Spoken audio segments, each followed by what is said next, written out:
한 주간 평안했습니까?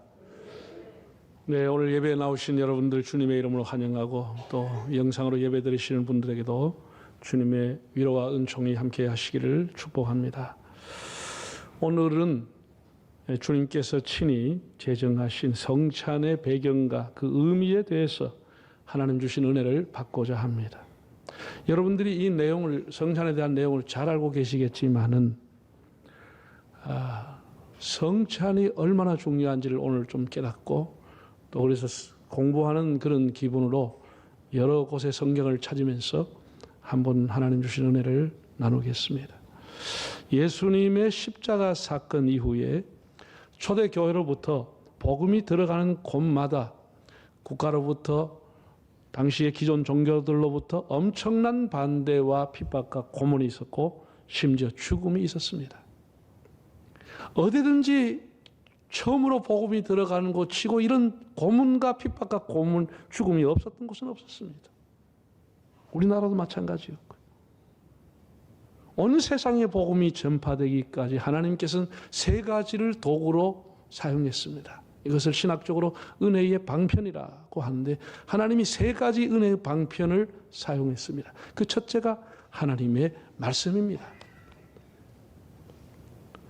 하나님의 말씀이 우리 신앙을 지키게 하고 이 말씀이 교회를 교회되게 하는 겁니다. 그 두 번째는 말씀을 바탕으로 한 성찬이 있었기 때문입니다. 성찬이. 세 번째는 말씀을 풀어서 전하며 성찬을 집례하는 교회 지도자인 목회자가 있었다는 사실입니다. 종교개혁가들의 한결같이 글을 보면 이 세 가지 성경의 말씀과 성찬과 그리고 그것을 가르치고 지도하고 집례하는 목회자가 오늘의 교회를 계승했고 전 세계 교회가 있게 했다라고 합니다. 왜 세례를 받지 못한 자에게 성찬을 나누지 못하게 합니까? 차별이 아니라 성찬의 의미, 그 제정하신 말씀의 의미를 알지 못하고 먹는 것은 아무 의미가 없다는 것입니다. 가톨릭은 거의 매주 미사를 행합니다. 미사라고 하는 것 중심이 성찬입니다. 우리 개혁교회들은 성찬보다는 설교, 말씀을 아주 중요하게 여기기 때문에 좀 설교에 많이 치우쳐져 있습니다. 성찬이 좀 약화된 면도 있습니다. 그러나 성찬과 말씀 이 두 가지는 다 중요한 것이고 여기에 목회자까지 다 교회 계승에 중요한 역할을 해왔고 하나님의 은혜의 도구다, 방편이다 이렇게 말합니다. 이 성찬은 비록 예수님께서 제정하신 것은 맞지만 오래전부터 유대인이 지켜왔던 신앙의 핵심을 이어오고 재해석하고 연결한 것입니다. 구약과 신약을 간통하는 맥은 피라고 하는 것입니다. 피, 성찬이라고 하는 겁니다. 창조주 하나님께서 사람을 만나러 오시는 길과 죄인된 사람이 하나님을 만나는 길, 거기에는 피가 있고 거기에는 성찬이 있는 겁니다. 오늘 우리도 성찬 속에서 하나님을 이렇게 만나게 되는 겁니다. 제가 두 가지 말씀을 드리겠습니다. 먼저 성찬의 그림자가 되는 유월절의 유래와 의미에 대해서 말씀을 드리겠습니다. 유월절은 예수님이 오시기 1500년 전에 하나님이 모세를 통해서 출애굽 전야에 행하라고 명령하신 하나님의 절기입니다. 하나님이 제정하신 겁니다. 반면에 성찬은 예수님께서 십자가를 지시기 전날 밤에 친히 제정하시고 나를 기념하라고 하신 예식입니다. 유월절은 하나님이 직접 제정하셨고 성찬은 예수님이 직접 제정하신 겁니다. 하나님께서 이스라엘 백성을 애굽 왕 바로로부터 해방시키시고 약속의 땅으로 인도하시는 광경은 매우 신비롭고 오묘하고 드라마틱한 내용입니다. 10가지의 재앙, 흑암의 재앙과 장자의 재앙이 있었고 온 애굽은 집집마다 통곡 소리가 났습니다. 다 마다들이 다 죽었습니다. 이때 하나님께서 이스라엘 사람들을 가족 단위로 묶어서 어린 양을 잡으라고 명령을 했습니다. 그때는 회당이라는 것도 없고 성전이라는 게 없었습니다. 가족 단위로 어린 양을 잡아서 그 피를 문설주와 임방에 바르게 하고 양고기를 굽고 쓴 나물과 그리고 누룩이 들어가지 않은 딱딱한 무교병을 먹게 했습니다. 그것을 먹을 때는 어떻게 먹는지 방법까지 하나님이 다 가르쳐 줬습니다. 옷을 입고 신발을 신고 허리에 띠를 두르고 지팽이를 잡고 급히 먹고 떠나가라. 예. 6월절의 음식은 식사의 교제를 나누는 잔치가 아닙니다. 하나님의 이런 뜻을 갖고 시행을 한 겁니다. 예. 제가 말씀을 드렸지만은 이 세상의 모든 기념일, 추도일은 사건이 일어나고 난 이후에 추도 5주기, 10주기, 유교가 일어나고 난 이후에 6.25 30주년 기념, 50주년 기념을 하고 있습니다. 여호와의 절기, 하나님이 만든 절기는 그렇지 않습니다. 하나님이 먼저 제정을 했습니다. 하나님이 먼저 어떻게 하라는 방법, 그 목적, 왜 해야 되는가를 다 설명하고 난 이후에 사건이 일어나게 되는 것입니다. 전혀 세상의 절기와 다른 것입니다.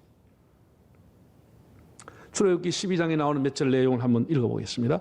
그 피를 양을 먹을 집 좌우 문설주와 임방에 바르고 그 밤에 그 고기를 불에 구워 무교병과 쓴나물과 아울러 먹되 너희는 그것을 이렇게 먹을지니 허리에 띠를 띠고 발에 신을 신고 손에 지팡이를 잡고 급히 먹어라. 이것이 뭐라고요? 여호와가 만든 유월절이다. 13절 내가 애굽 땅을 칠 때 그 피가 너희가 사는 집에 있어서 너희를 위하여 표적이 될지라. 내가 피를 볼 때 너희를 넘어가리니 재앙이 너희에게 내려서 멸하지 아니하리라. 너희는 이 날을 기념하여 어떤 절기로? 여호와의 절기로 삼아 영원한 규례로 대대로 지킬지니라. 네. 하나님께서 유월절이라는 사건이 일어나기 전에 유월절을 제정해 놓으십니다. 무엇을 먹고 어떤 방법을 하고 왜 해야 되는지를 다 설명을 했어요. 양을 잡아서 피를 바르라. 그러면 재앙이 집집마다 치는 천사의 재앙이 넘어가게 된다는 것입니다. 내가 그 피를 유월절 그 양의 피를 볼 때에 내가 널 넘어서 가리라. 그래서 6월절을 영어로 패스오버, 넘어가는 것이다. 이렇게 단어가 패스오버라 부릅니다. 이 절기를 하나님은 여호와의 절기, 여호와의 6월절이라 부르게 했습니다. 예. 이 6월절은 이스라엘 장자가 모두 산 날을 기념하는 날이요, 이스라엘이 산 날이요, 이스라엘이 애굽으로부터 압제로부터 해방된 그런 날을 기념하는 절기였습니다. 여러분, 6월절의 가장 핵심이 뭡니까? 어린 양의 피가 있다는 사실입니다. 그 피를 볼 때 내가 재앙을 넘어가리라고 했습니다. 너희가 비록 죄가 있지만 그 피를 볼 때 죄를 간과하리라. 그 피를 볼 때 죄를 덮어주리라. 하나님이 약속을 한 것입니다. 여러분, 우리가 믿음이라는 게 뭐예요? 하나님의 약속의 말씀을 믿는 것이 믿음인 겁니다. 앞으로 내가 10년 후에 부자가 되겠다, 20년 후에 우리 아들이 하겠다, 그런 거는 믿음이 아니고요, 그건 자기가 그냥 소원하는 겁니다. 무슨 근거에서 그걸 믿습니까? 그건 자기가 소원하는 거예요. 될 수도 있고 안 될 수도 있는 거예요. 하나님의 말씀은 그대로 되어버리는 것입니다. 그 말씀을 믿는 것이고 언약을, 하나님의 약속을 믿는 것이 믿음인 것입니다. 하나님이 재앙을 넘어가리라, 그 말씀 그대로 믿고, 비록 이집트 사람이라 할지라도, 비록 거기에 붙어 사는 잡족이라 할지라도 양을 잡아 문지방에 피를 칠하는 사람은 다 구원받았습니다. 그러나 이스라엘 사람이라도 하나님의 약속을 믿지 않았던 사람은 그런다고 사냐? 다 죽었습니다. 무엇 때문에? 약속을 믿는 믿음이 중요한 것입니다. 그 이후에 출애굽하면서 그들은 광야에서 불뱀을 통해서 몸이 퉁퉁 붓고 독이 퍼져 사람들이 죽어 잡았을 때 모세가 하나님 앞에 간구했을 때 구리뱀을 세우라고 그랬습니다. 누구든지 불뱀에 물린 사람은 구리뱀을 쳐다보면 낫게 된다, 구원받는다 약속했습니다. 그게 약속입니다. 그걸 쳐다본 사람은 나음을 받았다, 이렇게 기록했습니다. 그게 믿음입니다. 하나님의 말씀을 받아들이고 믿는 것이 믿음인 것이지, 자기의 철학, 자기의 어떤 이념, 그건 믿음이 아닌 거예요. 그건 신념에 불과한 거예요. 그것을 설명했던 요한복음 3장에 보면 인자가 광야에서 들려야 하리라. 그걸 믿는 자가 구원을 받는다. 예수님 말씀하시면서 누구든지 그 아들을 믿는 자는 영생을 얻으리라. 이게 우리에게 주신 약속이라고 하는 것입니다. 로마서에 바울이 그렇게 말했습니다. 사람이 마음으로 믿어 의에 이르고 입으로 시인하여 구원에 이른다. 마음으로 믿는 것이 믿음인 것입니다. 하나님이 우리에게 언약했던 이 약속을 믿는 것이 중요한 겁니다. 그래서 이스라엘은 압니다. 어린 양 덕분에 다 살아나고 어린 양의 흘린 피 때문에 다 살았다는 것을 그들은 압니다. 장자도 살고 부모도 살고 가정이 살고 자기가 기르는 가축들까지 다 살았습니다. 왜? 하나님이 약속했기 때문에 어린 양의 흘린 피로서 다 살아난 것입니다. 그래서 그들은 대대로 기념해서 이날을 유월절을 지켜왔습니다. 1년 중에 절기 중에 유대인들은 유월절, 오순절, 장막절 3대 절기를 해마다 남자들은 예루살렘 성전에 올라와서 지내라 하나님이 출애굽기 32장에 명령을 했습니다. 여러분 누가복음 2장에 보면 예수님께서도 어렸을 때 그 부모님과 함께 유월절을 지키러 예루살렘에 가셨다. 기록이 나와 있습니다. 예수님이 성년이 될 때까지 성년이 된 이후에도 해마다 남자니까 예루살렘에 유월절을 지키러 가셨습니다. 공생의 3년 동안도 해마다 요한복음은 첫째, 두 번째, 세 번째 유월절 다 가셨다 기록이 되어 있습니다. 나사렛에서 예루살렘까지 140km인데 예수님도 해마다 유월절 지키러 가셨습니다.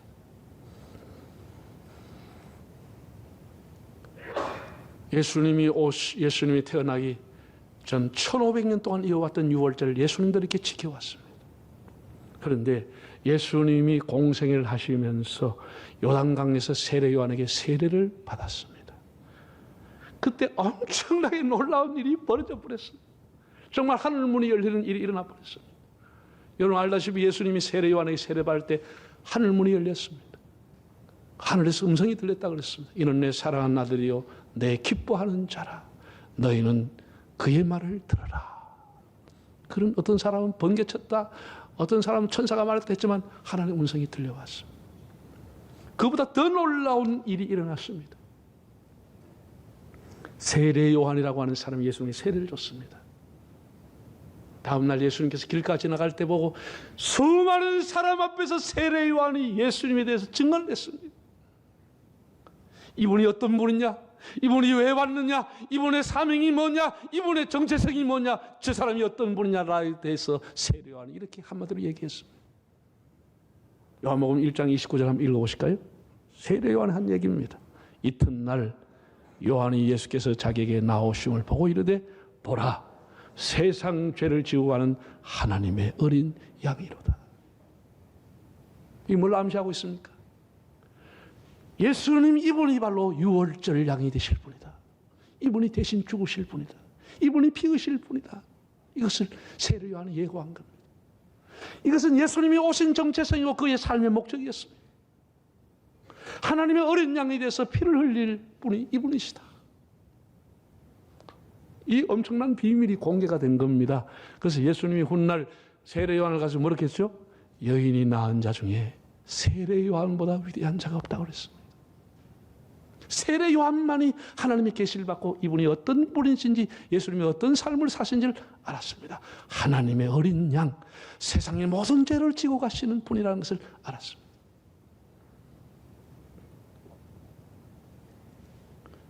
아담과 하와가 범죄한 이후에 하나님께서는 대신 죽을 피를 찾았습니다. 대신 피, 짐승을 잡아 죽이고 가죽옷을 입혔습니다. 세상 죄를 지고 가시는 양, 유월절 대신할 양, 재앙을 넘어가게 하실 양, 그분이 바로 예수라고 하는 사실을 세례 요한이 알았던 것입니다. 얼마나 놀라웠습니까? 얼마나 놀라운 얘기입니다. 두 번째는 예수님이 드디어 이제 십자가를 앞에 두고 성찬을 제정하시게 됩니다. 여호와의 절기인 유월절을 시행한 지 예수님 때까지 1500년 이어왔습니다. 마가 요한의 다락방에서 드디어 새로운 구속사의 역사가 일어나게 됩니다. 그게 오늘 본문에 나옵니다. 한번 14절에 16절을 읽어보실까요?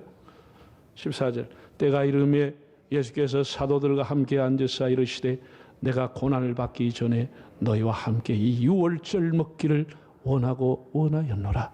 내가 너에게 이르노니 이 유월절이 하나님 나라에서 이루기까지 다시 먹지 아니하리라 하시고. 여러분, 예수님께서 사랑하는 제자들과 그 다음 날 십자가를 지셔야 되는데 그 마지막 날 밤을 보내면서 그 쓴나물 딱딱한 빵 양고기를 갖다 놓고 내가 이것을 너희와 먹기를 원하고 원하였다. 원하고 원하였다. 음식을 먹기를 원했습니까? 이 내용을 읽으면 눈물이 나게 되는. 내가 헬라어 단어를 찾아봤더니 에피디미아, 에피디메오. 에피디미아라고 하는 것은 명사로서 동경, 갈망, 욕망이라고 하는 뜻이고, 에피디메오 하는 것은 동사로서 갈망하다, 바라다, 탐내다입니다. 예수님은 거듭 이 단어를 2번 사용했습니다. 에피디미아, 에피디메오. 내가 오늘날 너희와 함께 유월절 음식을 먹기를 간절히 기다렸다. 이 말의 의미가 뭐죠? 내가 십자가 지기를 간절히 기다렸다. 내가 너희를 위해서 내 몸을 버릴 그날을 기다려왔다. 내가 이제 유월절 양이 돼서 너희를 위해서 피를 흘릴 날을 내가 기다리고 왔다. 내가 이 날을 동경하고 갈망하고 이 날을 기다리고 왔다. 그토록 간절히 기다려왔던 성찬식이 제정되는 날입니다. 예수님 자신이 유월절 양이 되셔서 십자가에 피 흘리심으로써 이제 모세의 유월절이 끝이 나고 지금부터는 이 성찬을 기억하는, 이제는 그날이 아니고 이 날을 영원히 기념하는 성찬이 시작이 된 것입니다. 그래서 성찬의 가장 큰 의미는 1500년을 내려왔던 유월절은 이제 끝이 나고 땅에서 모든 그리스도인들은 이제 유월절의 어린 양을 더 잡을 필요가 없게 된 것입니다. 어린 양이 대신되어 주신 예수님의 몸과 피를 기억하는 성찬이 시작된 것입니다. 더 이상 어린 양을 잡지 않게 됐습니다. 더 이상 제사가 필요 없게 된 것입니다. 이것이 성찬의 가장 큰 의미인 것입니다. 할렐루야. 성찬은 모든 사람을 위하여 그 몸을 십자가에 내어 놓으시고 친히 어린 양이 되신 구속의 주님을 기억하는 시간입니다. 6월절에는 구운 양고기, 쓴나물 그리고 무교병을 먹었습니다. 그게 재료였습니다. 성찬식은 떡과 포도주가 재료입니다. 이건 사람이 만든 게 아닙니다. 예수님이 다 만들어서 그 의미까지 우리에게 가르쳐 주었습니다. 오늘 본문 19절 20절 한번 다시 읽어보시겠습니다. 또 떡을 가져 감사기도 하시고 떼어 그들에게 주시며 이르시되, 떡이 뭐라고요? 이것은 내 몸이다. 나를 기념하라.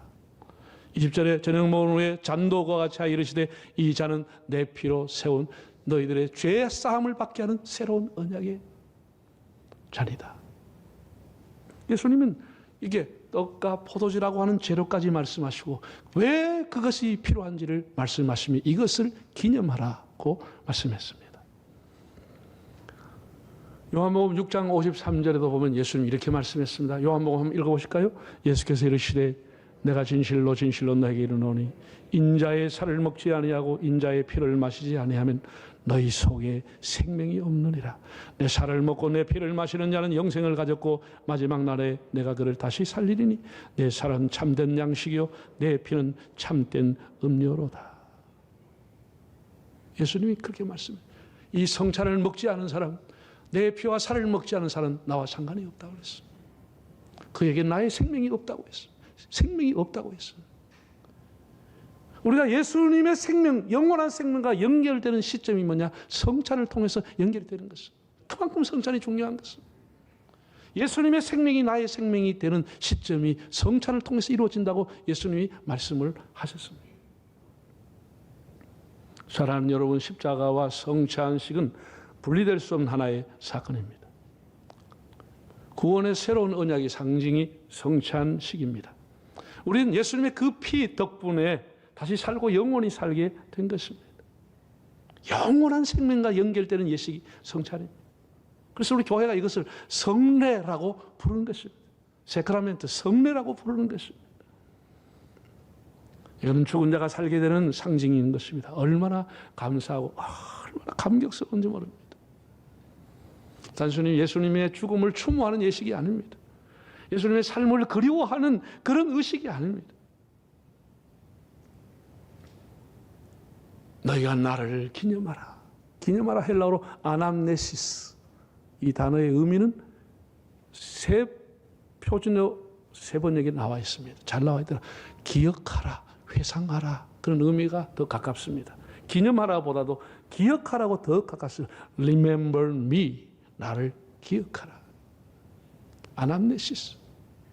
예수님의 은혜, 예수님의 사랑, 예수님이 어린 양이 돼서 피 흘려주시던 그 은혜, 그 은혜를 기억하라. 예수님의 고난을 기억하라. 예수님 때문에 하나로 묶여져 있는 교회가 예수님과 연대의식을 가지고 한 형제임을 기억하라. 그것이 성찬의 의미입니다. 성찬은 예수님의 고난과 부활뿐 아니라 우리로 하여금 죄인 신앙을 갖게 하고 주님 오실 때까지 이 피의 복음을 전하게 하고 있습니다. 그리고 언젠가 우리가 훗날 천상에서의 영원히 주님과 함께 혼인잔치를 하게 될 그날을 소망하게 됩니다. 요한계시록 19장에 보면 이렇게 기록했습니다. 한번 읽어보실까요? 천사가 내게 말하기를 기록하라. 어린 양의 혼인잔치에 청함을 받은 자들은 복이 있도다 하고 또 내게 말하되 이것은 하나님의 참되신 말씀이라. 우리가 훗날 이제는 땅에 우리의 성찬식이 끝이 나면 영원히 천상에서 주님과 함께 하나님의 어린 양의 혼인잔치에 이 음식을 가지고 참여하게 된다. 이렇게 말씀을 했습니다. 아주 중요한 거기 때문에 제가 몇 가지 오늘 설교 성찬의 중요한 의의에 대해서 한번 화면을 통해 보시겠습니다. 5가지. 1 하면 읽어보겠습니다. 1. 이 날을 기념하라 해서 나를 기념하라. 2. 유월절 어린 양에서 세상 죄를 지어가신 하나님의 어린 양으로. 3. 마지막 유월절이 첫 번째 성찬식으로. 4. 제사에서 예배로. 5. 주님 오실 때까지 주의 죽으심을 대대로 기억하며 전하라. 이 날을 기념하라. 유월절을 기념하라. 이제 거기에서 예수님은 나를 기념하라. 나를 기억하라. 이렇게 말씀한 거고 마지막 유월절이 첫 번째 성찬절이 됐습니다. 우리는 더 이상 제사를 드리지 않고 하나님 앞에 예수님을 통해서 예배를 드리면서 나아가게 되는 것입니다. 얼마나 놀라운 일입니까?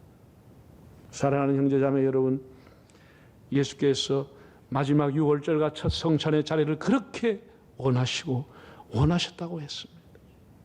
당신께서 우리를 위해 몸멀어 피 흘려주실 그 십자가를 지실 날을 그렇게 기다리고 기다리셨다고 했습니다. 다음이 없는 주님의 은혜, 이 신묘막측한 은혜, 영원한 생명의 증표로 주신 이 성찬, 우리의 죄를 용서하시고 새 생명을 주신 주님께 영생을 얻은 자답게 겸손하게 책무를 다하며 살아가시는 여러분의 삶이 되시기를 바랍니다.